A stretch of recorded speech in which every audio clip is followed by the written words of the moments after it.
In the U.S., yeah. In the U.S. Yeah. 2000 and it's either fall of 2000 or winter of 2001. I have to remember exactly when it was, but it was right in there within 2 or 3 months of Christmas in that time period. Well, Val had been talking to me about the system for a little while. Yeah. I had seen him at Reno when he was still coaching at Oregon a few years before, and he was talking about the development of it. And I didn't quite understand what he was talking about at the time.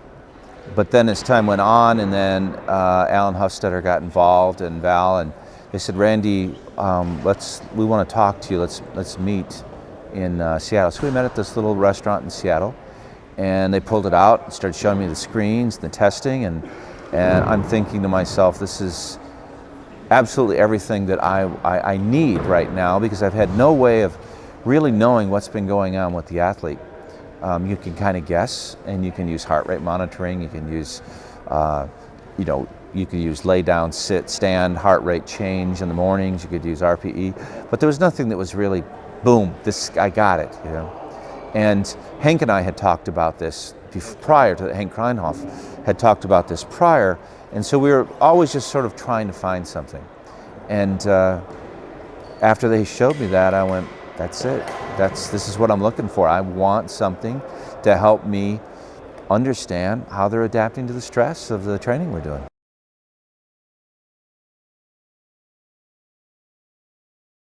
I was pretty fortunate because I was in almost daily contact with Val and Alan, and not many mistakes got made. Probably the initial mistakes were the easy ones then, and that was not understanding some heart positions, people having their hearts in different places in their chest. And so understanding more EKG than I had ever done before. I'd done some, but never to the same extent. Learning who were the fillies and who were the thoroughbreds in terms of the way they reacted to even the mildest stress and stimulus. So what do you mean by that? Well, it means that when I say that is that the people who I use those terms and it's probably inappropriate, but the sense that if a stressor was created around them, they had a very, very high response to it. And for where others did not react to it the same way. And it showed you those who were more stable in competition, those who were less stable. You would do it emotionally. You might do a psychological questionnaire. You might do a personality test, are you ENTF or whatever, or ENTJ or something, and you start to get a sense that they were really reactive to the world. And you can tell when somebody's personality is essentially type A or B or whatever. But this showed me how they reacted to a stress, to the stress that was just around them, the stress of life. And some people were even the smallest sound and they were hyperreactive and hypersensitive. Other people, no reaction, they were not sensitive. That was just an interesting observation from my standpoint. I started using it initially on a group of middle-aged women who were training, and that was my experiment. My experiment was to say, okay, I am going to train these women as I would want to train an elite distance runner, but I want to be able to, now that I have this, I want to be able to not kill them, because you could have easily, and everything we did was based on their testing. They came in and tested every day. They're still on my computer. Their tests are still there from way back when, and make sure that they were getting well adapted. So the first mistakes that were made probably were the ones that had to do with not understanding that you could be mildly disadapted, and disadapt is not the right word to use because it's a positive thing, but you could be mildly stressed and still be able to train well. And a lot of coaches make that mistake. They think, oh my God, they're a 4 today, or a 5. Well, it's okay, go. Yellow window. Yellow, you can't go. No, yellow's okay, it's all right. You just need to know that you don't want to take them to red, And sometimes you're in yellow and your training takes them up to green because that's what they needed, but you wouldn't know that. Don't change anything in your training.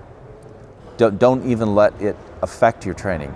Monitor it for some period of time through maybe 2 cycles, 2 mesocycles, or 3 mesocycles, and just use it as a strict monitoring metric and see how they're reacting.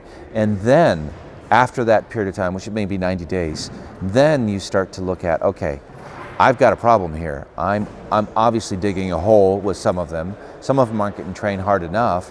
And then you start to individualize how you would do either recovery or stress, whatever it may be.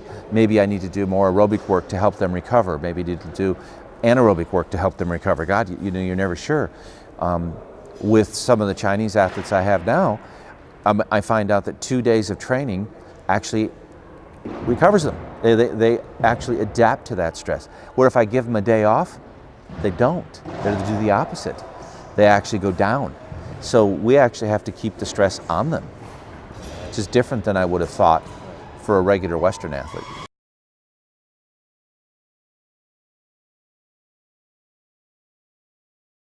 Well, your question and both the question and the answer are somewhat cultural. If they're not used to being honest about how they feel, they'll give you a false positive, a false answer. If they're used to being very honest about how they feel, then the RPE probably gives you a close idea, but it does not give you a true internal view of what's happening in their body. It can give you how they feel, but that's not exactly telling you what part of them feels what. You know, I want to know, and for me, the DC potential is my go-to test. HRV is my second test. Parasympathetic, sympathetic balance with respect to HRV is more important than the HRV itself, you know.